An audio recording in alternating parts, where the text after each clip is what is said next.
நீங்க சும்மா இருங்கன்னு தான் ஆண்டவர் சொல்றாரு. அல்லேலூயா. நீங்க அமைதியா இருங்க, நீங்க சும்மா இருங்க, நான் உங்களுக்காக யுத்தம் செய்வேன் அப்படின்னு சொல்ற தெய்வம். அதனால பழிவாங்குற வாய்ப்பு, திருப்பி அடிக்கிற வாய்ப்பு கிடைக்கும் போது பொசுக்குன்னு அடிச்சிடக்கூடாது. நம்ம பொசுக்குன்னு வந்து ரியாக்ட் பண்ணிடாதீங்க. அதெல்லாம் நமக்கு அது செட் ஆகாது. அல்லேலூயா. நம்ம திரும்பி அடிச்சோம், அப்புறம் அவன் திரும்பி அடிப்பான், இப்படி அடிச்சுக்கிட்டே இருக்க வேண்டியதுதான். அது ஒரு எண்டே இருக்காது. இப்போ ரவுடிகளோட வாழ்க்கையெல்லாம் பாருங்க, இவன் போய் அவனை அடிப்பான், அவன் திரும்ப வந்து இவனை அடிப்பான். இவன் ஃபேமிலியில் அடுத்தவன் சின்ன பையன் ஒருத்தன் உருவாகும், அவன் சின்ன பிள்ளையிலேருந்தே ஒரு வன்மத்தை கொடுத்து கொடுத்து இவன் தாண்டா நம்மளை அடித்தவன், இந்த குடும்பம் தாண்டா அப்படின்னே வளர்ப்பாங்க. அப்புறம் அவன் பெரிய ஆளாகி அவன் அவன் பிள்ளையை அடிப்பான், இப்படி போயிட்டே இருக்கும். அதுக்கு ஒரு எண்டே கிடையாது.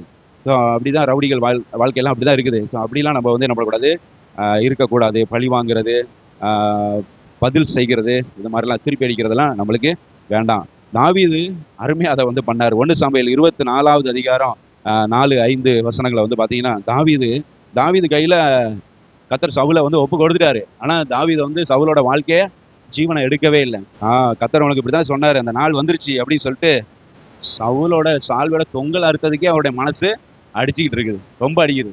அப்போ என்ன நினைக்கிறாருன்னா, ஒரு அபிஷேகம் பண்ணப்பட்டவன் சவுல வந்து கர்த்தரால அபிஷேகம் பண்ணப்பட்டு தான் ராஜாவாக இருக்கிறாரு. அவர் மேலே நம்ம எப்படி கை வைக்கிறது அப்படின்னு சொல்லிட்டு ஒரு சின்ன சால்வையோட தொங்கலை அறுத்து கொண்டதுக்கே மனது அடித்து கொண்டு, அப்போ வந்து பழி வாங்குற எண்ணமே தாவீதுக்கு இல்லை அப்படின்னு சொல்லலாம். இன்னொரு இடத்துலையும் சவுல வந்து வசமாக மாட்டிக்குவார். ஆனால் வந்து தாவீது வந்து அவருடைய ஜீவனை எடுக்க மாட்டார். 1 சாமுவேல் 26:8 பாருங்க. அபிசாய் வந்து சொல்றேன், இன்று தேவன் உம்முடைய சத்துருவை உம்முடைய கையில் ஒப்பு கொடுத்தார். ஈட்டினால் 2 குத்தாலாம் இல்லை, ஒரே குத்தா நிலத்துல ஒரே குத்து தான். ஈட்டி இந்த பக்கம் பாஞ்சு அந்த பக்கம் நிலத்துல போய் புகுந்துரும். அந்த அளவுக்கு ஒரே குத்துல ஒரே இருக்கிறேன் அப்படின்னு ஒரு உத்தரவு மட்டும் கொடுங்கன்னு சொல்லுவோம். ஆனா தாவீது வந்து என்ன பண்ண மாட்டாரு, செய்ய மாட்டாரு. அப்ப பாருங்க, தாவீதுக்கு நல்ல வாய்ப்பு கிடைக்குது. 2 தடவை ஆண்டவர் வந்து இதை டெஸ்ட் பண்ணிருக்க கூட செய்யலாம், அப்படிதானே?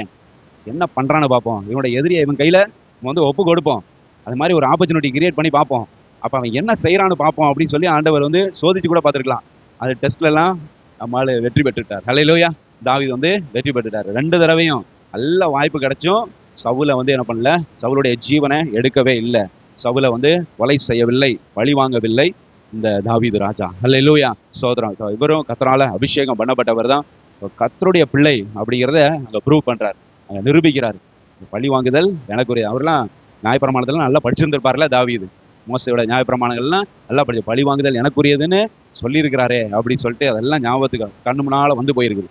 அதனால அவர் வந்து அதெல்லாம் செய்யவில்லை. ஹல்லேலூயா. சோதர பழி வாங்கவில்லை. இப்படிதான் நம்மளும் இருக்கணும். ஆப்பர்ச்சுனிட்டி கிடைச்சாலும், வாய்ப்பு கிடைச்சாலும் பழி வாங்குறது நமக்குரிய செயல் அல்ல.